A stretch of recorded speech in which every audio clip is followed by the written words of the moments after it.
सूत जी महाराज कहते हैं सोनकादिक ऋषियों, आज महाराज सुखदेव जी महाराज राजा परीक्षित को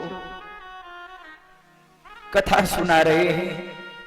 मैत्रेय और विदुर संवाद, महाराज मैत्रेय विदुर संवाद सुना रहे हैं। सूत जी कहते हैं सोनकादिक ऋषियों,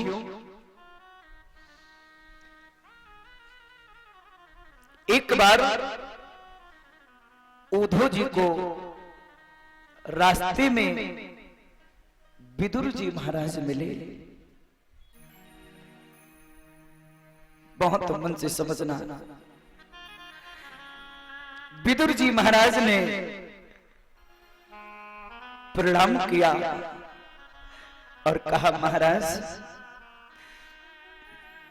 आपके दर्शन हो गए, धन्य हो गया हूं। उसी समय उद्धव जी कहते हैं, अरे विदुर जी, आपको देख करके मेरा मन चित्त प्रसन्न हो गया। इस धराधाम से जब भगवान गए तो सबसे पहले आपको याद किया। बहुत मन से समझना, जब भगवान इस धराधाम से गए तो सबसे पहले आपको याद किया। और हे विदुर जी, भगवान धराधाम से अपने धाम के लिए जा रहे हैं तो उन्होंने पूरी कथा सुनाई है और सबसे पहले आपको याद किया और कहा, अगर मैत्रेय जी मिल जाएं तो मैत्रेय जी से कहना कि मेरी पूरी कथा, संपूर्ण कथा विदुर जी को सुनाए। महाराज इतनी बात सुनकर के विदुर जी के आंखों में आंसू आ गए। विदुर जी का हृदय गदगद हो गया। विदुर जी के आंखों से आंसू बह रहे हैं। विदुर जी कहते हैं, हे उद्धव, भगवान जाते समय देखो तो सही, इस गरीब, इस दास को याद किया। मैं कितना सौभाग्यशाली हूं जो भगवान जाते समय मुझे याद करके गए। पर विदुर, उद्धव जी सच बताओ, वो मैत्रेय जी मुझे कहां मिलेंगे? जल्दी बताओ, मैं जाना चाहता हूं, उनसे मिलना चाहता हूं। भगवान ने मेरे लिए क्या संदेशा दिया है, वो कथा हम उन सुनना चाहते हैं मैत्रेय जी से। उद्धव जी कहते हैं, आप मैत्रेय जी से जाना और मैत्रेय जी से जाकर के मिलना, जाकर के, और जब उनसे मिलोगे तो वो तुम्हें सब पूरी संपूर्ण कथा सुनाएंगे। महाराज आज विदुर जी की आंखों से आंसू बह रहे हैं। यहां बहुत अच्छी कथा है, बहुत सुंदर कथा है। सुखदेव जी राजा परीक्षित से कह रहे, परीक्षित जी, ये जो विदुर जी है ना, ये तुम्हारे ही कुल में मंत्री थे, तुम्हारे ही परिवार में मंत्री थे। महाराज सुखदेव जी कहते हैं, जरा महाराज हमें विस्तार से कथा सुनाओ। सुखदेव जी कहते हैं, राजा परीक्षित, जिस समय पांडवों में और कौरवों में युद्ध हो रहा, भगवान शांति दूत बनकर के गए। दुर्योधन को समझाया पर दुर्योधन नहीं समझा। दुर्योधन ने कहा, बिना युद्ध के हम पांडवों को सुई की नोक के बराबर भी कुछ भी नहीं दे सकते हैं। भगवान ने दुर्योधन की 56 मेवा को त्याग दिया और विदुर जी के यहां जाकर के केले के छिलके खाए। महाराज वही विदुर जी हैं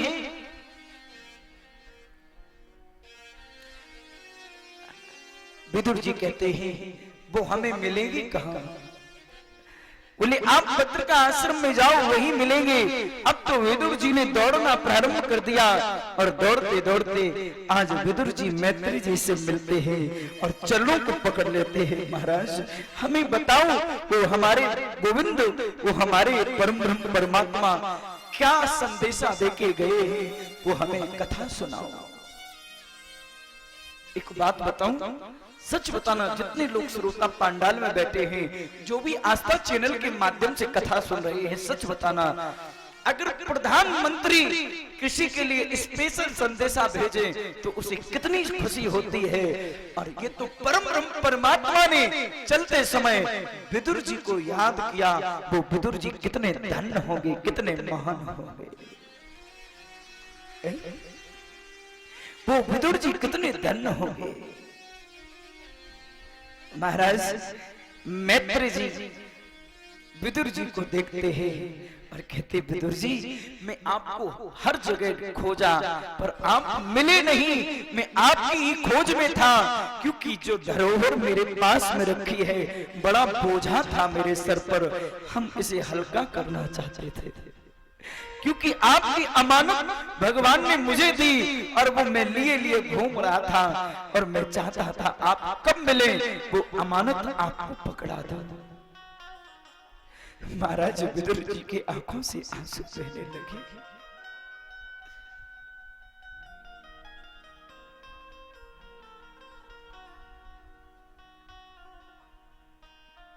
कभी कभी मैं कथा करता हूं तो मुझे स्वयं समझ में नहीं आता।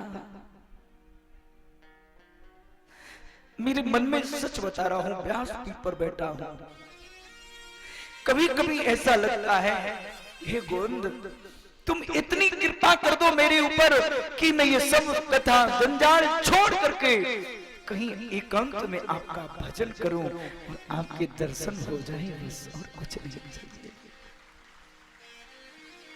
लेकिन क्या करो, संसार में ऐसे फंसे हुए हैं मोह माया में।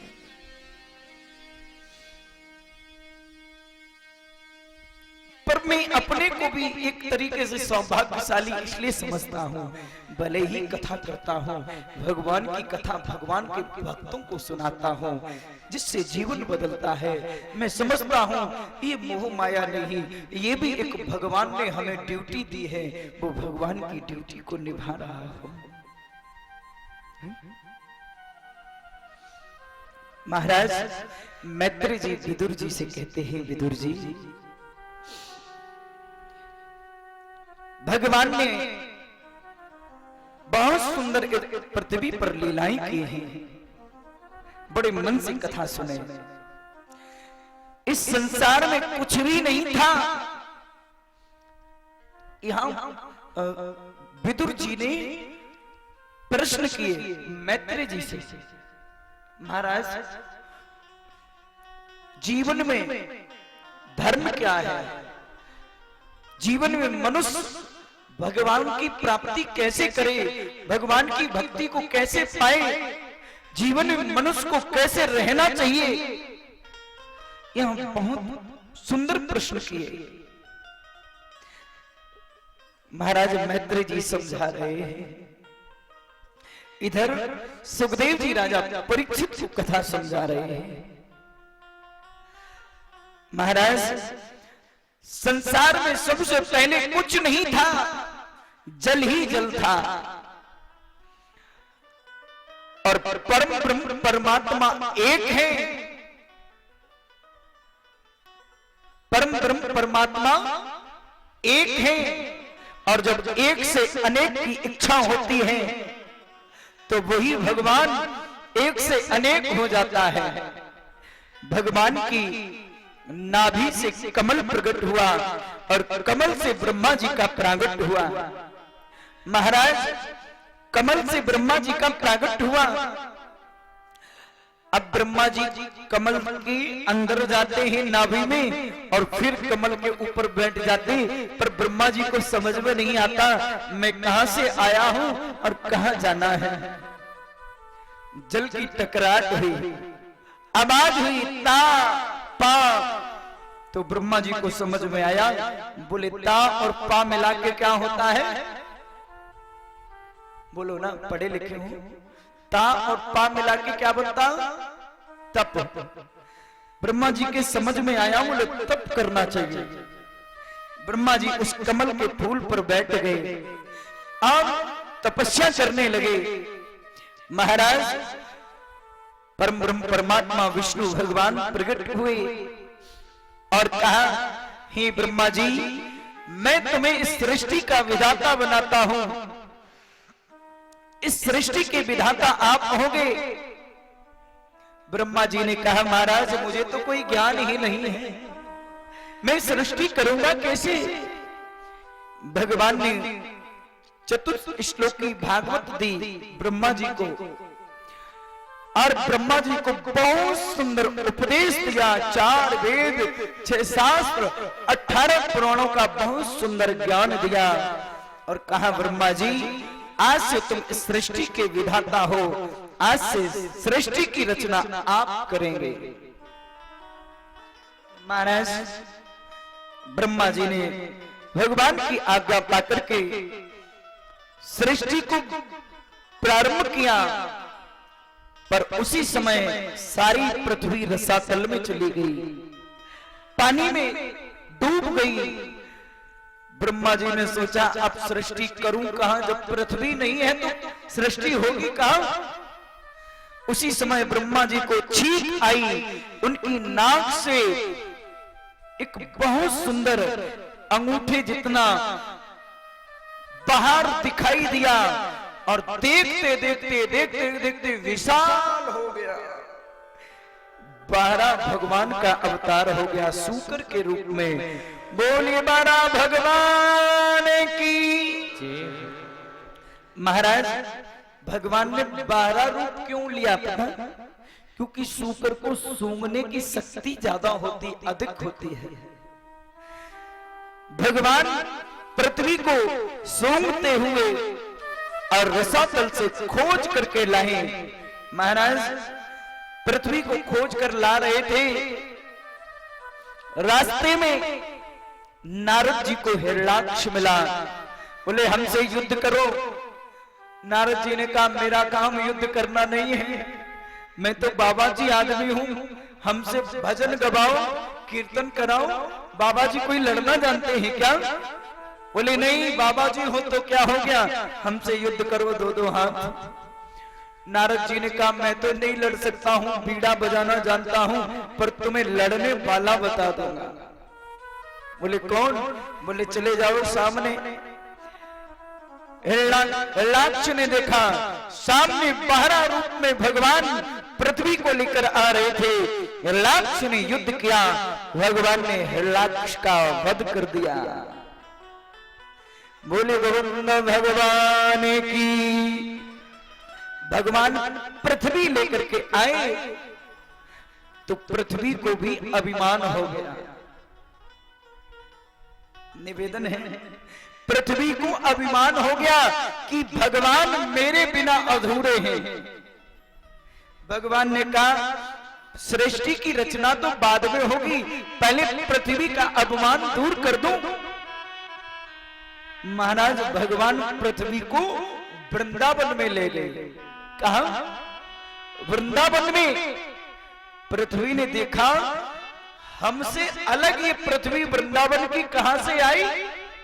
भगवान ने कहा देखो पृथ्वी देवी, ये जो वृंदावन, ये जो ब्रज है, ये आप में नहीं, ये हमारा अलग है, आपसे अलग है। पृथ्वी का अभिमान चूर चार हो गया। बोले गोविंद के लिए कोई भी काम असंभव नहीं है।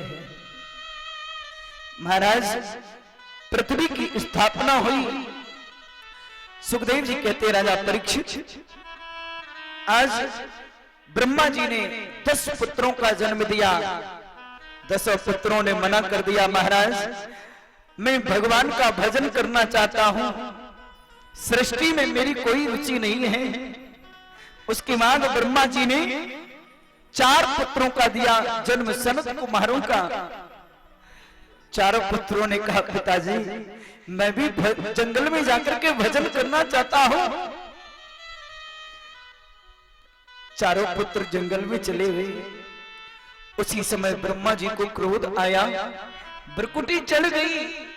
बोले मैं इतनी सृष्टि करता हूं पर कोई सृष्टि बढ़ाने के लिए तैयार नहीं है। ब्रह्मा जी की भौं से पसीना टपका, उसमें से रुद्र भगवान प्रकट हो गए।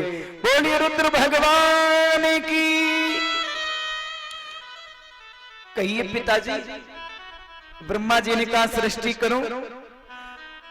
उन्होंने अपने जैसी सृष्टि पैदा कर दी। डाकनी, पिशाचनी, भूत, प्रेत, वो भोले बाबा की इतनी बड़ी सृष्टि ब्रह्मा जी को खाने के लिए दौड़े। ब्रह्मा जी ने कहा ठहरो, ये सृष्टि नहीं चाहिए। ऐसी सृष्टि क्या जो मुझे ही खाने के लिए दौड़े। ब्रह्मा जी ने मना किया। उसके बाद ब्रह्मा जी के दाएं और बाएं अंग से मनु और शत्रुपा का प्रागट्य हुआ। लिख रहे हैं तुलसीदास जी।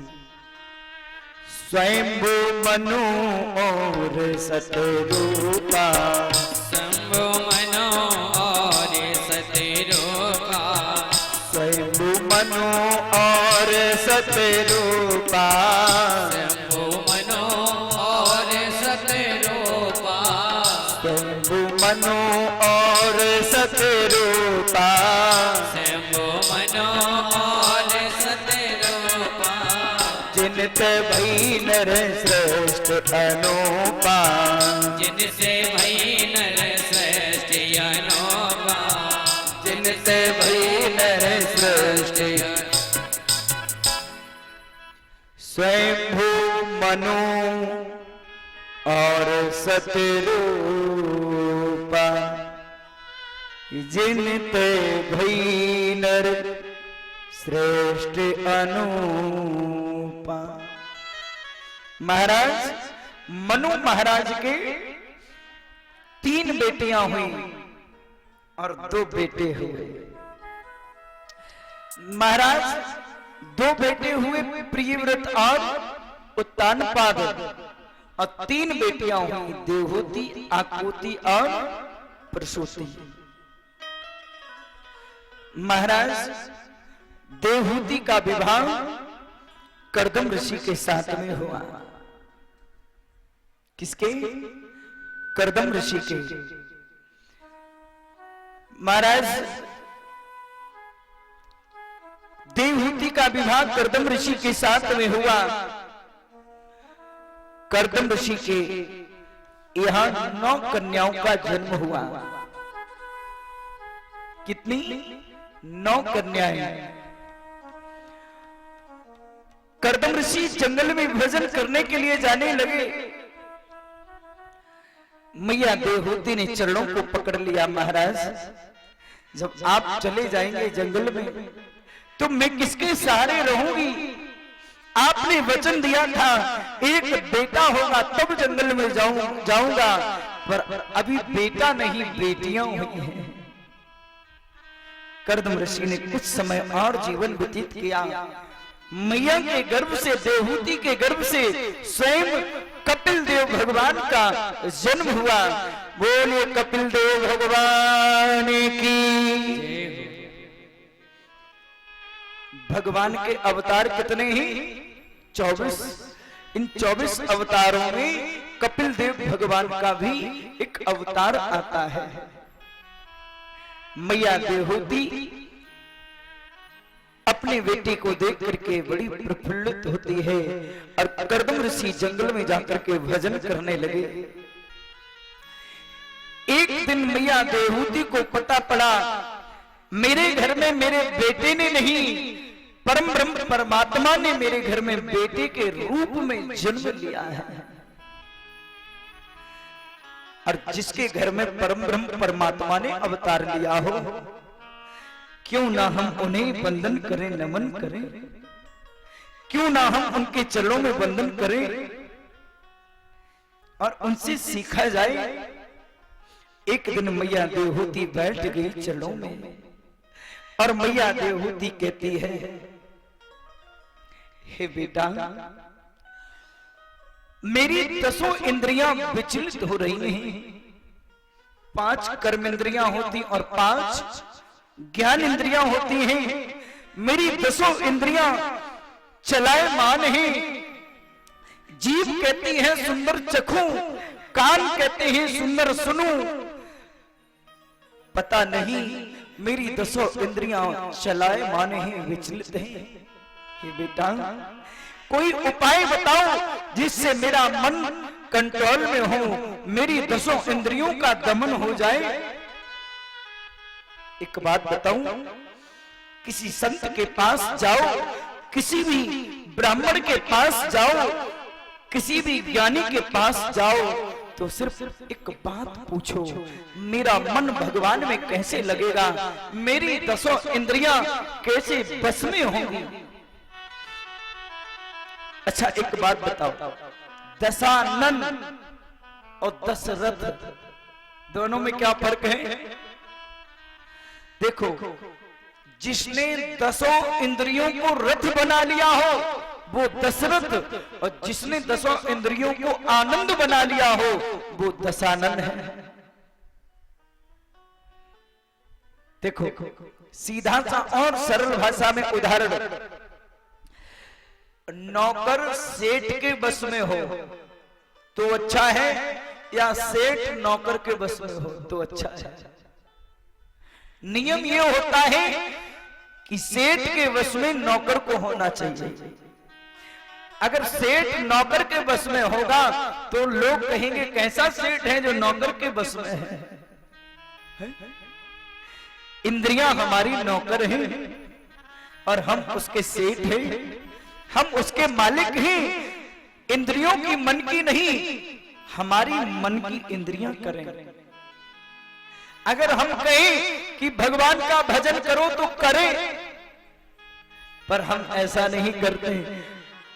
इंद्रियों ने कहा, जीव ने कहा जलेबी, रसमलाई, गुलाब जामुन चाहिए तो उसी वक्त चाहिए। कान ने कहा बढ़िया गाना सुनना तो सुनना, आंख ने कहा बढ़िया दृश्य देखना तो देखना। ये क्या है? हम इंद्रियों के नौकर बन गए, हम इंद्रियों के नौकर बन गए, हम उनके पीछे पीछे चल रहे हैं। मन बड़ा चंचल है, मन बड़ा चलायमान है। इंद्रियों को बस में करना, इंद्रियों को कंट्रोल में करना जो सीख जाए, समझ लेना उससे बड़ा देवता, उससे बड़ा इंसान कोई नहीं होता है। इंद्रियां हमारी बस में हो जाए तो समझ लेना हम इस भव सागर से पार हो जाएंगे। एक बहुत अच्छी बात बताता हूं, नोट कर लेना, लिख लेना। चाहे स्टूडेंट लाइफ हो, चाहे स्टूडेंट लाइफ हो, चाहे भक्ति का जीवन हो, चाहे बिजनेस का जीवन हो, जब तक मेरी इंद्रियां हमारे बस में नहीं होगी तब तक हम अपनी मंजिल को प्राप्त नहीं कर सकते हैं।